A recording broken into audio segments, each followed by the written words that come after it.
Hi everyone! So I want to share a card that I made last year and it didn't come into my playlist just because I ran out of time. So I'm starting off with this background stamp, and this one's from Impression Obsession and it's called Halloween. So I'm just going to ink that up with some VersaFine ink.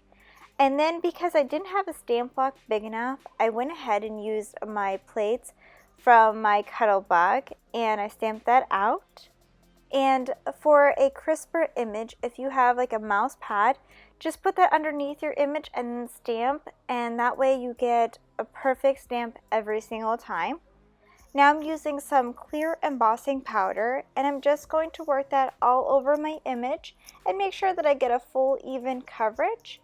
And then once I'm all done with that, then I'm going to go ahead and get off all the excess embossing powder. And yeah, I just do that by giving it a couple of taps and everything will fall off, and then you're left with the image.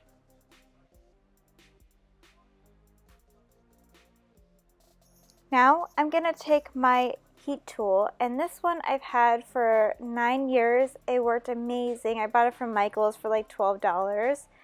I did upgrade those since this video, and I bought a new one from Milwaukee, which works amazing as well. So when you know that the embossing powder is done, it goes from crystals into a solid, and then once that's done, just stop right there and don't go any further because you might burn it. Next, I'm using my Tim Holtz Distress inks, and I have various colors of them, so basically just use anything you have on hand. This can be regular inks as well because I don't do any watercoloring with this. So I'm using some yellow, orange, a purple, a green, and I think a red. So I'm just blending those all into each other using the little blender tool, and this thing works amazing. I absolutely love this because I've had the squares or the rectangles, and I love the circles. They give you such a better quality of blending. So I'm just going through and just adding my colors in and kind of just placing them wherever I felt like it. And I thought that this came out so neat. So as you can see, it's just random. There's no rhyme or reason to it. And yeah, I pretty much have now the whole entire Tim Holtz mini collection. Now I did run out, as you can see right here, with the little circles for the blending, so I had to use one of my rectangles, but oh well, it is what it is. So I'm just now blending those colors together, and I'm just going to do it in a few different spots, and I'm showing you the process so that you can see it. And now I'm just going back over, adding some more of the purple just on top of the red and in between some places, just to give it a little bit more interest. As soon as you're done, just take a baby wipe and run it over so that way you get all of it off of the white part that you embossed. Now on some vellum, I'm taking some Versamark in Tangerine Tango by Stampin' Up, and I'm just going to put that on there and get off the excess. Again, warming it up, and this time I show you the cool transformation from it going from the crystals to a solid color.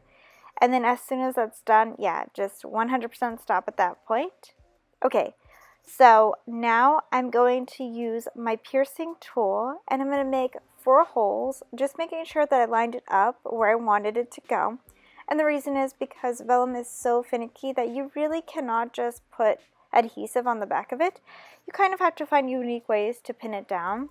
So I'm using some sparkly little brads that I picked up from Michael's many years ago and adding those. And then I'm going to use the back side of my piercer tool just to lay those little pieces flat, the prongs in the back.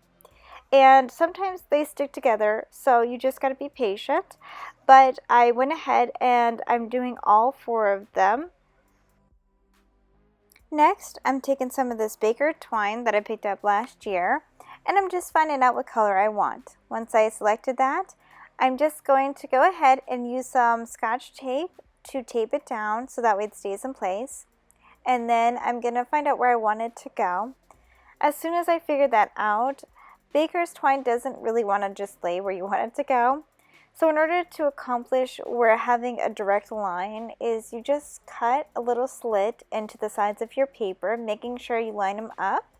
And then you can use that as your guide to lie your baker's twine down in place so that way it doesn't move.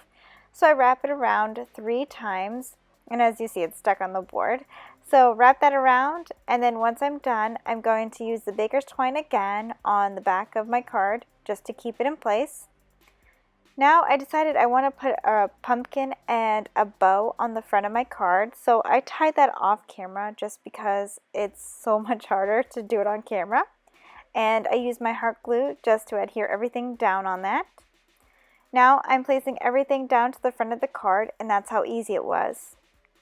For the inside, this was just a piece that was left over from the outside of the card. And then I'm going to take my embossing buddy, and I'm just going to pounce it all over the card, making sure that I also get on top of that stamped image that I already had there, because it is Tim Holtz Distressings, and sometimes they do stay wet longer than, a couple minutes. So I just go ahead, use my VersaFine ink and a sentiment, and I stamp it out using Tango Orange. And that's basically my card for today. So I hope you like. Thanks so much for watching, and I'll see you in my next video. Bye, everyone.